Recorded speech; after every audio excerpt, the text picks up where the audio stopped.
we're here, what's the purpose of this? What's your intention? My intention is just so that I can share my experiences and how much I care about my children and my husband and the wonderful life that I've had, and just being able to pass that on to my family so that they know that I had such a good life. I have a good life, and I've been really blessed to have had them as my children and Carlos as my husband. And I want to share that with them, with you guys today. Yeah, that would be my reason. I just knew he was the one that I was supposed to marry, and I prayed about it before because I didn't want to marry him at the beginning. But I knew that I was supposed to, and I prayed about it, and I just knew that God had put his stamp of approval for him, and I knew he was the right person. 24 hours in labour. It's a long time. I just remember praying in the shower. I don't do well with pain anyway. Just saying, please, just get this thing out of me. Just holding this baby in my arms, and it was amazing. That pain just disappeared. You know what I mean? Like, just I realised I had this beautiful little baby in my arms that was mine and Carlos's, that we created this beautiful little being.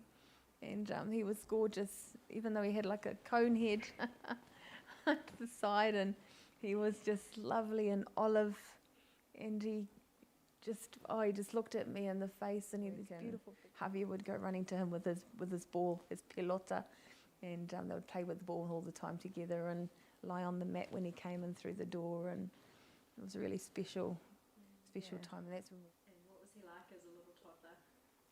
very smart, always smart, very smart kid. Like everything had to be in order. Like he would give him a set of cars, and there'd be different colours, and he'd always put them in colour-coded and in sizes.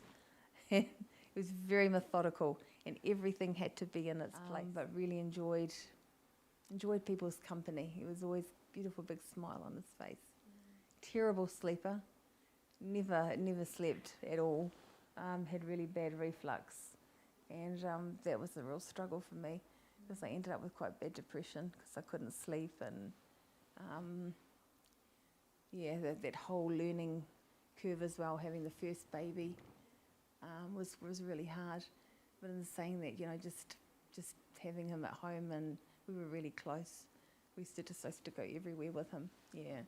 And I couldn't drive, so that made it hard. So we sort of had to walk everywhere, and but we played games, we did puzzles, we did everything you can think of, yeah. Close little relationship. Yeah, and then soccer. He loved soccer. Yeah. Even as a little boy. Loved his Afraid soccer. to try anything? Always just willing to just give everything a go. Yeah, so that's where the name. So Javier Matthew Acarapi, yeah. Gorgeous. And he's still about Jasmine, so at some point you must have decided to have another baby. Yes, very independent from word go. Always been like that. But she came out and she was like really like pinky baby, and I thought, oh, we've got a little white baby here, because Javier was quite olive. But yet in saying that, she came out and she had no hair as well, like Javier. Both of them were bald. And she was just very, very fair, but very beautiful, very pretty little girl, and long fingers. And I always said to her, oh, I think she's going to be a piano player, because she's got these lovely long fingers. Very different from Javier. Loved messy play, loved getting in there and eating Play-Doh and having Play-Doh poop. Loved getting in the sand, digging in the sand, eating the sand, doing anything that was messy. Loved hanging out with the boys, because she just liked that rough and tumble sort of play. Very, very kind though too. She had a really kind heart. Made friends very easily. And often with girls there were more arguments than there are with boys. But she was always ate pretty much whatever you gave her on her plate. She wasn't too fussy with food or anything like that. Always walked around. When we blew bubbles, she would always go like this and do poses. Just a little poser. But really independent. And I remember at early age, she, with nappies, she decided one day she just didn't want them anymore, and she was probably not even 2. She whipped them off and said, "I don't like these," threw them off and never wore nappies ever again. That was it. Never wet in the night, nothing. But we had a lot of problems with her, with the independence too, because she would keep trying to get out of bed. So we had her in a cot and she didn't like the cot, so we put her in a bed and she kept climbing out of the bed. And as you do as you're a tired mum, I remember lying across the front of the floor, just sitting on the floor in front of her bedroom door, and she'd get up and I'd go back to bed, Sophia, put it back in, Jasmine, put it back in, over and over and over again. So I thought, right, I'm going to get smart. So we had one of those sleep wraps, the ones that you pin them in. Safety slip. So we put the safety slip around the mattress, pinned her in. Thought, right, this will stop her from getting out because I've had enough. I need to go to sleep because it was really late at night. And then I'd gone down to do something, and all of a sudden, Carlos and I heard this thudding down the corridor, and it was like this thump, thump, thump. And I thought, what the heck is that noise? And there's Jasmine. She'd come down the corridor with the mattress attached to her pack with the sleepy thing still on it. I couldn't believe it. We cracked up laughing, and I thought, how the heck do you keep this kid in bed? So from that point on, she was just so stubborn. She knew what she wanted, and she just went for it. All these names, Carlos had this one named Sonia. He liked the name Sonia. And I said to him, oh, it's a nice name, but why do you like the name Sonia? It was his ex-girlfriend's name.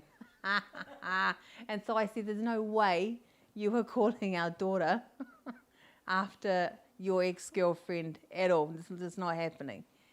So he sort of, okay, understood that. I like the name Sonia too, but not after his ex-girlfriend. I said, no, sorry, that's just not happening. When she was born, we both looked at each other, and I said Jasmine, and Carlos said Yasmin at the same time. The name Jasmine or Jasmine because it means a beautiful flower, and that's just her in an inside and out.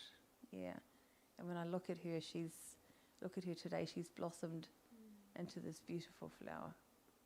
Couldn't be prouder of her. Yeah. Ate a lot. I had cravings with all 3 of them. So the cravings with Javier was pistachio, salt, and gherkins, which he doesn't like either. Jazzie's were Memphis meltdowns with cheese slices wrapped around them. Now she has dairy intolerances. And then Sophia was coriander sandwiches. They were smashed up in mayonnaise and on a sandwich. So that's what I used to eat with her. It was really weird. So those were the 3. Her hand came up first. Yeah, and I keep saying to the midwife, I can feel her hand. And she says, don't be silly, there's no hand. I said, I can feel her hand. And she looked down, and lo and behold, there's this hand sticking out, waving. So they had to put her hand back in and then push her whole body through. And she had a crop of hair, like you would not believe.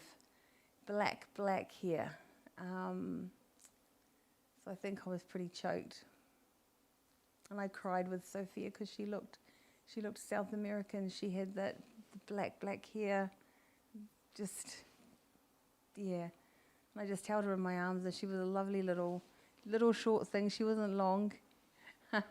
She was 6 pounds 12, and the others, Jazzy was 7'9", and Javier was 6 pounds 12 as well. And I just held her, and it's just nothing nicer than holding your baby. Nothing nicer than holding your newborn baby in your arms. There's this beautiful memories. Yeah. She still is. Yeah. She always reminded me of a little old soul. It's a good description. Yeah, she came out, and I just thought it's almost like she'd been here before. When I was really sad or upset about something, Sophia was just one of those kids who had a lot of empathy. Always thinking about other people. Felt that I was on my own quite a lot looking after these kids by myself. People would even ask if I was a solo mum. And Carlos was working so hard. He worked really hard. But sometimes get that balance was just not always there.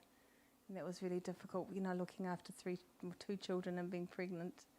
And I knew he was doing it for us. He wanted to provide for us, make sure we had enough money. But it was sometimes got quite difficult. Yeah. Yeah. I'm starting to fall asleep again, eh?